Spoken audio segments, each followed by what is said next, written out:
మీ శ్రేయస్సు కోసం చేసే పూజలు, హోమాలు, యజ్ఞాలు ఇప్పుడు ఒక్క క్లిక్ దూరంలో వేదమందిర్.com. అస్మద్గురుభ్యో నమః. సుమన్ టీవీ ప్రేక్షకులందరికీ కూడా నమస్కారం. మీ ముందున్నది డాక్టర్ టికేవి రాఘవన్, విశ్రాంత గణిత శాస్త్ర అధ్యాపకుడు.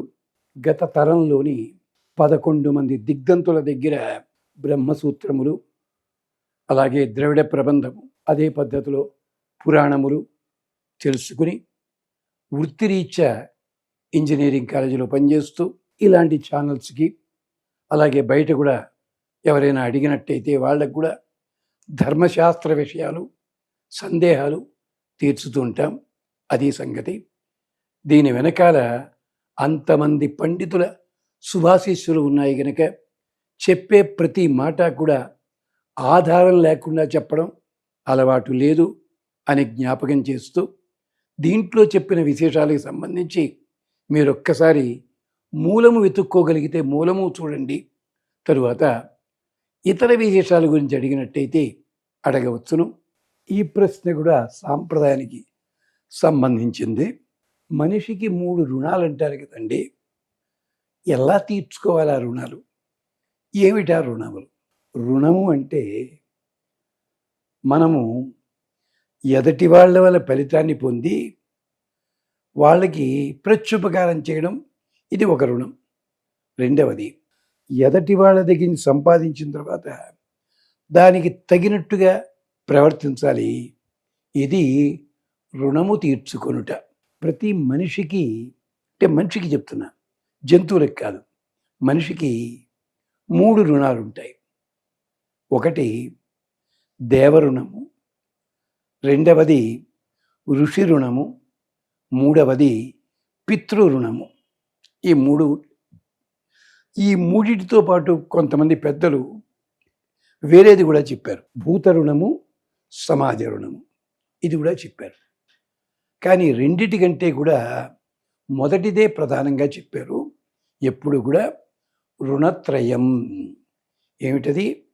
దేవ, ఋషి, పితృ. దేవతలకి బాకీ ఎక్కడ పడ్డామండి? అలాగా. నీ శరీరం ఏర్పడింది కదా, నీ శరీరం ఎవరి వల్ల ఏర్పడిందో నీకు తెలిసిన ఐతరేయ ఉపనిషత్తు బాగా చెప్పింది. ఎంచేతంటే, మానవులన్న వాళ్ళకి కష్టాలు ఉంటాయిరా, ఓ దేవతలారా, మీరు పని చేయండి. ఈ మానవుడి శరీరంలో చేరి వాళ్ళకి రక్షణ కలిగించండి. అదెలాగండి? మా బాడీలో ఇంక వాళ్ళు ఎలా ఉన్నారు, వాళ్ళు ఎలా తిరుగుతున్నారండి, మాకు కనిపించట్లేదే. అదే గొప్పతనం. ఒక కంపెనీ ఉంది, దాని డైరెక్టర్ ఉంటాడు, అస్తమని మీకు కనిపిస్తాడా? ఆ పనివాళ్ళు ఉంటారు, పనివాళ్ళు చేసే విధానాన్ని బట్టి ఆ పని ఏమిటో తెలుస్తుంది మీకు. అలాగే దేవతలంతా కూడా మన శరీరంలో ఉన్నారు. ఇది దేవరుణం తీర్చుకోవడం. ఎలాగా? అగ్ని వాగ్భూత్వా ముఖం ప్రావిశత్. అగ్నిదేవుడు మొట్టమొదటిగా ప్రవేశించాడు మన శరీరంలో, వాక్కు రూపంలో ప్రవేశించాడు. అంటే నాలిక మీద ఉన్నాడు. నాలిక చేసే పనులు ఏమిటో తెలుసా? 2 పనులు. ఒకటి అనుట, రెండవది తినుట. ఈ 2 జాగ్రత్తగా ఉన్నాయనుకోండి, మాట్లాడడం బాగుంటే ఊరంతా బాగుంటుంది, తినడం బాగుంటే శరీరం అంతా బాగుంటుంది. మరి దేవరుణం ఎలా తీర్చుకుంటామండి?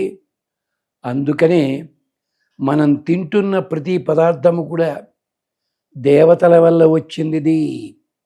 సూర్యుడి వల్ల మేఘాలు ఏర్పడి వర్షం పడి తద్వారా చెట్లు మొలిచి వాటి వల్ల మనకు వచ్చింది. ఇలా చేస్తున్నాను తప్ప నేనే అన్నీ చేస్తున్నాను కాదు. అందుకని తింటున్న తిండి తినేటప్పుడు ఒక్కసారి భగవంతుణ్ణి తలుచుకోండి అయ్యా. మీరు మీ ఇష్టం ఏ దేవుణ్ణి తలుచుకోవాలి సరే, అది దేవరుణం తీర్చినట్టే తినే చోట. మరి వాయుదేవుడు నాసికే ప్రావిశన్, ముక్కు లోపల ప్రవేశించాడు వాయుదేవుడు. మరి వాయువుకి ఎలా బాకీ తీర్చుకోవాలండి అంటే, మనం వీలైనంత వరకు దుర్గంధము లేకుండా ఉండే ప్రయత్నం చేద్దాం. అంటే మురికి ఉండే చోట్లని ఆ మురికిని తొలగిద్దాము. మన శరీరంలో మురికిని తొలగించుకుందాము. మనం ఉంటే పక్క వాళ్ళంతా ఆనందపడేలాగా అలా ఉందాము. చేత వాయుదేవునికి రుణం తీర్చుకోవడం అంటే అర్థం ఏమిటి? సక్రమంగా, అంతే తప్ప పెర్ఫ్యూమ్ కొట్టుకుంటూ కూర్చోండి అని అర్థం అది కాదు. అదల్లాగా అంచేత వాయుదేవుడు నాసికలో ప్రవేశించాడు. మరి దిక్పాలకులున్నారు, చెవులలో ప్రవేశించారు. తద్వారా ఏమిటి? మంచి మాటలు విందాం, మంచి మాటలు వినిపిద్దాం. అది వాళ్ళకి రుణం తీర్చినట్టే. అది సంగతి. కళ్ళల్లో ఎవరు చేరారో తెలుసురా? సూర్య భగవానుడు. అందుకనే కళ్ళల్లో సూర్యుడు ఉన్నాడు కనుకనే మనకి డి విటమిన్ కోసం మార్నింగ్ వాక్, ఈవినింగ్ వాక్ చేస్తాం. అంటే ఏమిటి? మంచి చూద్దాము, చూచిన దాంట్లో మంచి 10 మందికి చెప్దాము, చూచిన దాంట్లో 10 మందికి మంచి కలిగేలా చేద్దాం. ఎంత శరీరం ఉంది కదా, ఎవరిని అనుసరిస్తోంది అని అడిగింది వేదం. తస్మాత్ ఆత్మ చక్షురన్వేతి. నీ దుంపదగా ఇంత 80 కిలోల బాడీ ఉంది కదా, ఎవరు నడిపిస్తున్నారా? మనస్సు అనకు, మనస్సు లోపల ఉంది. ఈ కన్ను నిన్ను జాగ్రత్తగా తీసుకెడుతోంది. అందుకనే కంటిని అనుసరించే కాళ్ళు నడుస్తున్నాయి. అలాగే వాసన ముక్కు చూస్తోంది. ఏకోయంత బహూని అనుయాంతి. తెలివి కలిగిన వాడు ఒకడు ముందు నడుస్తుంటే 10 మంది నడుస్తారే, అలాగే మన కంటిని అనుసరించి పెడుతున్నారు. చేత మంచిని చూద్దాము, మంచిని చూపిద్దాము, అలా ఉందాం. ఇలాగ వాళ్ళని దేవరుణం తీర్చే పద్ధతిది. దానికనే మనం ఏం చెప్పారు? పొద్దున్న నిద్ర లేవగానే సూర్యుడికి నమస్కరించు. సూర్యుడి లోపల శివుడు, విష్ణువు, బ్రహ్మ, ఇతర దేవతలు ఉన్నారు. రుణం తీర్చుకోవడమే. భగవంతుడా నాకు మంచిని కలిగించు. అలాగే నీకు వీలైనంత వరకు ఇంటిలో పూజ చేసుకో, లేదా పూజా ద్రవ్యాలుంటే దేవాలయానికి పట్టుకెళ్ళు. ఇది అంటే దేవతా రుణం తీర్చుకోవడం అంటే అర్థం ఏమిటనమాట? ఇలాంటి స్వరూపం ఇచ్చినందుకు ఆయనకి కృతజ్ఞత చెప్పుకుందాము. ఇందుకోసమే ప్రదక్షిణలు ఇవన్నీ. ఇది దేవరుణము. రెండవది ఏమిటి? ఋషి రుణము. ఋషులు మనకు ఎంత మంచి చేశారో తెలుసునా? చూడండి, వ్యాసుడు, వాల్మీకి, పరాశరుడు ఎన్ని గ్రంథాలు ఇచ్చారండి. ఎంత మాట్లాడుతున్నామంటే, ఇన్ని కొటేషన్స్ ఉన్నాయంటే, ఇవాళ ఒక్కొక్కడు కూడా 1000 మందికి ఉపన్యాసాలు చెప్తూ డబ్బులు తీసుకునేవాళ్ళు ఒకళ్ళు, నాకు ఇంత ఇవ్వాలనేవాళ్ళు ఒకళ్ళు. నేను ఇలా వీళ్ళందరికీ ఎవరండి భిక్ష పెట్టింది? వ్యాసుడు, వాల్మీకి, వాళ్ళు. ఋషి రుణము అంటే నువ్వు మాట్లాడగలుగుతున్నావంటే ఈ మాటలన్నిటికీ వాళ్ళు ఋషులు, కవులు, వాళ్ళు మనీషులు. కవు పశ్యతి. వాళ్ళ రుణం ఎలాగా అంటే వాళ్ళు చెప్పిన గ్రంథాలు జాగ్రత్తగా చదువుకుందాం. వాళ్లే కాదు, సైన్స్ ఉంది, ఈ సైన్స్ అంతా నువ్వు కనిపెట్టావా? ఎవడో? అది చదువుదాం, ఉపయోగించేలా చేద్దాం. వ్యాస వాల్మీకాదులందరూ ఇచ్చారే. ఋషి రుణం అంటే అర్థమేమిటి? అలాంటి గ్రంథాలు చదివి గ్రంథంలో ఉన్న మంచిని 10 మందికి చెప్దాం. అంతే తప్ప ఆ గ్రంథంలో ఉన్న నీకు తప్పని విద్య పట్టుకుని దాంట్లోనే జరిగింది కదా తప్పు, నేను చేస్తే ఏమిటి, ఇలా అర్థం తీసుకోకు. సీతాదేవిని రాముడే వదిలిపెట్టగలేంది, నేను వదిలిపెడితే తప్పేమిటన్నాడు ఎవడో పాపం. ఒరే, ఆ కథ ఏమిటో చూడరా జాగ్రత్తగాను. రావణాసుడు శివభక్తుడండి, సీతాదేవిని దుర్గాదేవిగా భావి. నీ ఇల్లు బంగారంగాను, నీకు ఎంతసేపు నీకు చదువుకున్నాను, వెళ్ళొక్కసారి చూడు. ఋషి రుణం అంటే అర్థమేమిటి? మన ప్రాచీన గ్రంథములు జాగ్రత్తగా చదివి. అందుకనే మనకి 1వ తరగతిలో పిల్లలకి తేలిగ్గా చెప్పడానికి రాముడు మంచి బాలుడు, ఇంత ఉత్తక్షరాలు లేవు, ఎంత హాయిగా చదివారండి. అలా కాకుండా కృష్ణుడు మంచి బాలుడు, షాకెడ ఆవత్తు, ఎక్కడ పలుకుతాడు వాడు. అందుకని ఇలాగా అంటే గ్రంథములు చదివి విశేషం తెలుసుకో, నీవు సక్రమంగా నిలబడు, ఉండు. ఇలాగా ఋషి రుణం తీర్చుకున్నట్టు అవుతుంది. మరి పితృణము. నాన్న నిన్ను కన్నాడు. సముద్రాల వారు రాశారు ఒక చోట పాట. దేహము, విజ్ఞానము, బ్రహ్మోపదేశమిచ్చి నాకు శరీరం ఇచ్చావయ్యా. శరీరం అమ్మ కడుపులో ఉండేలాగే శరీరం ఇచ్చావు. దేహము, విజ్ఞానము, పెద్ద అయిన తర్వాత అక్షరాభ్యాసం చేయించావు, చదివించావు. అంతా కూడాను. ఒకప్పుడు నీకు పాకెట్ మనీ కావాలంటే 10 రూపాయలు కష్టమయ్యేది. ఇప్పుడు ఉద్యోగంలో చేరగానే 50,000, 60,000. అందుకని ఏం చేస్తున్నావు? వారం రాగానే పెద్ద పెద్ద బాబాల దగ్గరికి వెళ్ళి 5,000 ఖర్చు. అమ్మని నాన్ని ఓల్డేజ్ హోమ్లో పారేస్తున్నావు నువ్వు. ఇదా పితృణం అంటే? తల్లిదండ్రులను జాగ్రత్తగా చూసుకో, ఇది చేసే పని. ఇప్పుడు 1వ క్లాస్ పుస్తకంలో ఏం ప్రశ్నో తెలుసా? Define grandfather, define grandmother. ఈ ప్రశ్న ఎవడైనా చెప్పాడండి ఇంతవరకును? దానికి ఆన్సర్ ఏమిటో తెలుసా? In earlier days they were at home, nowadays they are found in old age home. అది దుంపతగా ఆన్సర్ దాంట్లో 1వ తరగతి పుస్తకంలో చూశాను నేను. ఇదే అందుకనే పెద్దలు చెప్పారు, జీవతో వాక్యకరణాత్ ప్రత్యబ్దం భూరి భోజనాత్ గయాయాం పిండ ప్రధానాచ్చ. 3 పనులు చేయరా. బతికుండగా వాళ్ళు చెప్పిన మాటలు విను, మంచి తీసుకో, మంచిగా ఉండు, వాళ్ళతోటి జాగ్రత్తగా ఉండు.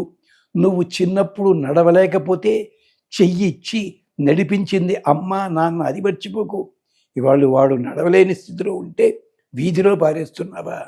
ఇంట్లో ఉన్న కుక్క పిల్లకి టైంకి అన్నం పెట్టకపోతే నిద్ర పట్టదు నీకు. వాళ్ళు తింటున్నారో చూస్తున్నావా? అందుకని అంటారు జీవతో వాక్యకరణాత్. వాళ్ళు బతికుండగా వాళ్ళ మాటకు గౌరవం ఇయ్యి. వెళ్ళిపోయారు వాళ్ళు, మరి వాళ్ళని ఏం చేస్తావు? ప్రత్యబ్దం భూరి భోజనాత్. సంవత్సరానికి ఒక్కసారైనా వాళ్ళ పేరు చెప్పి తద్దినం పెట్టి 10 మందికి పిండం తిండి పెట్టు. జీవతో వాక్యకరణాత్ ప్రత్యబ్దం భూరి భోజనాత్. ఇదంతా అయ్యిందా? గయాయాం పిండ ప్రదానాచ్చ. నీకు వీలుందా? గయ వెళ్ళి అక్కడ కూడా పిండ ప్రదానం చేయరా. చేసిన తర్వాత మళ్ళీ ఇంటికి వచ్చి పిండ ప్రదానం చేయక్కర్లేను, నీ అదృష్టం ఇది. అందుకనే ఇది చెప్పడానికే రామాయణం, భారతం, భాగవతం ఇలాంటి గ్రంథాలన్నీ కూడా తల్లిదండ్రుల సేవ ఎంత గొప్పదో చెప్తారు అక్కడ. మాతృదేవో భవ, పితృదేవో భవ అని చెప్పడంలో అంతరార్థం ఇది. అంటే వాళ్ళు దేవుళ్ళుగా భావించు. ఆఖరికి పద్మస్కాంద పురాణంలో పితృఖండము, మాతృఖండం అని చెప్పి ఆ చాప్టర్లు ఉంటాయి. ఇది 3 రుణాలు తీర్చుకోవడం అంటే. భూతరుణము. భూతరుణం అంటే చుట్టుపక్కల ఉండే జీవులకి తిండి పెట్టండి. మీరు ఎప్పుడైనా పల్లెటూళ్ళల్లోనూ సంక్రాంతి రోజులు వస్తే గుమ్మానికి ధాన్యపు కంకులు కడుతుంటారు. ఉత్తర రోజుల్లో కూడా కడతారు. ఎందుకని? ఎగిరే పక్షుల లాంటి వాటి కోసం అని చెప్పి. అలాగే 10 మందికి ఉపయోగించేలాగా ఏదో ఒకటి చేస్తుంటారు. అది అంటే ఏమిటి? భూత అంటే అర్థం అది. అలాగే సాయంకాలం కాగానే కొంతమంది ఆ పావులాలకి గింజలు వేస్తుంటారు. అలాగే వీధిలో తిరిగే కుక్కలు మరొకటి. ఇలా ఇవన్నీ ఇప్పటికీ అలాంటి అలవాటు ఉంది వాళ్ళకి జాగ్రత్తగా. అంటే ఏమిటది? భూతరుణము అంటే భూతములకి ప్రేమ కలిగించి పెట్టడము. సమాజ రుణము. సమాజం, ఈ సమాజానికి క్షేమం కలిగించేలాగా. అంటే మీరు సత్రవులు కడతారా, బిల్డింగులు కడతారా, అనాశరణాలయాలు కడతారా? మీ చేత చేయండి. ఆఖరికి రాజమండ్రిలో ఒక 2-3 హోటల్స్ ఉన్నాయి. అక్కడ హోటళ్ళలో బోర్డు ఏముంది తెలుసా? మీకు కావాల్సిందే వేసుకోండి, వృధా చెయ్యకండి, ప్లేట్లో చేతులు గడక్కండి. ఆ వృధా చెయ్యకండి అన్నవి మిగులుతాయి చూసారా? అది 12 గంటల దాకా, పొద్దున్న 7 నుంచి 12 గంటల దాకా మిగిలిన కూరలు కానీ పచ్చళ్ళు కానీ ఏమన్నా ఉంటే ఎంగిలివి కాదు, విడిగా ఉన్నవి, అవన్నీ పట్టుకెళ్ళి అనాశరణాలయం వాళ్ళకి కానీ రోడ్డు పక్కన ఉండే బిచ్చగాళ్ళకి కానీ అక్కడ వాళ్ళు పెడుతుంటారు. ఇప్పటికీ ఒక 4 హోటళ్ళు ఇప్పటికే. అంటే భూత సేవ అదే చూడండి. అది విచిత్రం. అలాగే మనమేమిటి? సగం తింటాం, దాంట్లో చేయి గడిగేసుకుంటాం, అవతల పారేస్తాం. అది కుక్క తినదు, ఇంకోటి తినదు. కర్మ అలాంటి వాళ్ళం మనం. అంచేత ఆ 3 రుణాలు తీర్చుకునే పద్ధతిది. అంటే ఏమిటనమాట? మొదటిది దేవరుణము. మంచి గ్రంథాలు చదవండి, గ్రంథాల్లో విశేషాలు 10 మందికి అందించండి. అది మొదటిది. అంటే మీరు అనొచ్చు, వక్త శ్రోతాచ దుర్లభ, చెప్పేవాడు దొరకండి, వినేవాడు దొరకటం లేదు. ఏనాడో చెప్పాడు మారీచుడు ఈ మాట. అంచేత ముందు ఋషి రుణము, అదల్లా తీర్చుకోండి. దేవరుణము, ఇంతటి శరీరం ఇచ్చినందుకు ఆ దేవతలకి కృతజ్ఞత చెప్పుకుందామయ్యా. పొద్దున్నే లేచి అరచేతికి దండం పెట్టుకోండి. అరచేతిలో ఉంటారు దేవతలు, మీకు తెలిసే ఉంటుంది. కొంతమంది ఇది ఆక్యుపంక్చర్ అని చోట దాన్ని చెప్తారు, ఇలా నాడీ మండలం అంతా ఉంటుందని. అలాగే దేవరుణము, ఋషిణము, పితృణము. అమ్మ నాన్న వాళ్ళు కన్నారు మనతో పాటుగా తోబుట్టువులు ఉంటారు, బంధువులు ఉంటారు. అలాగా అందుకనే ధర్మరాజు కూడా దుఃఖపడ్డాడు. ఆలును బిడ్డలేడ్వ నృపులాలములు కడతేరక ఇలా వీళ్ళంతా అవస్థ పడతారయ్యా, అందుకని యుద్ధం చేయనయ్యా అంటాడు ధర్మరాజు ఒక చోట. అలాంటి ప్రేమ అందరితోటి. అందుకనే ఒక తమిళంలో ఒక శివకవి అంటాడు, భగవంతుడా కాకి జన్మ అయిపోయా, నాకు కుక్క జన్మ వద్దు అన్నాడు ఆయన. ఎందుకుట, ఒక చిన్న ముక్క దొరికితే 10 కాకులు వచ్చి పొడిచి పొడిచి తింటాయి, కడుపు నిండకపోయినా రెక్కలు టపటపటప కొట్టుకుంటే ఎగిరి గంతులేస్తాయి. అలాంటి బతుకు కావాలి నాకు 10 మందితోటి. కుక్క ఉందనుకో, పంచపక్షవరాన్ని పెడితే బౌభౌ అని చెప్పి 4 కుక్కలు పిలుచుకుని అన్నీ కలిసి చించవతలు పారేస్తాయి తప్ప తినవి. కుక్క జన్మ వద్దు అన్నాడు నందనార్ అన్న మహానుభావుడు ఒక చోట. ఇది విశేషం, గమనించండి. మీ దగ్గర సెలవు తీసుకుంటాడు టీకేవి రాఘవన్. స్వస్తి.